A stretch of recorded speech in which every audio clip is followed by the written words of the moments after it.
యాదవుల ఐక్యత గురించి నేను మాట్లాడుతున్నాను, బీసీల ఐక్యతగా నేను మాట్లాడుతున్నాను అని ఇప్పుడు బీహార్ వెళ్ళి తేజస్వి యాదవ్ మీద పోటీ. నేను ఓడిస్తాను ఖచ్చితంగా తేజస్వి యాదవ్ని.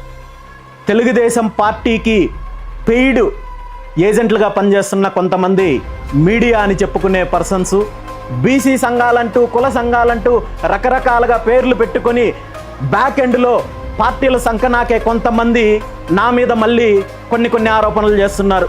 రామచంద్ర యాదవ్ బీసీవై పార్టీ బీహార్లో పోటీ చేస్తోంది, తేజస్వి యాదవ్ను ఓడించడానికి పోటీ చేస్తోందో లేదా మరొక్క పార్టీ కోసం పోటీ చేస్తోందంటూ గత 2 రోజుల నుండి అనేక రకాలుగా తప్పుడు ప్రచారం చేసే కార్యక్రమానికి, ఇలాంటి నీచమైన కార్యక్రమాలకు పూనుకున్నారు. మీ అందరినీ కూడా ఒక్కటే హెచ్చరిస్తున్నాను, ఎవరైతే ఇలాంటి చిల్లర మరుగుతున్నారో వీళ్ళందరికీ కూడా మీకు నిజంగా దమ్ముంటే, నిజంగా మీ జన్మ సక్రమమైనదే అయితే నా మీద చేస్తున్న ఆరోపణలు, నన్ను వాళ్ళకు బినామీ వీళ్ళకు బినామీ అంటున్నారు కదా, ఏ ఒక్కటైనా నిరూపించండి.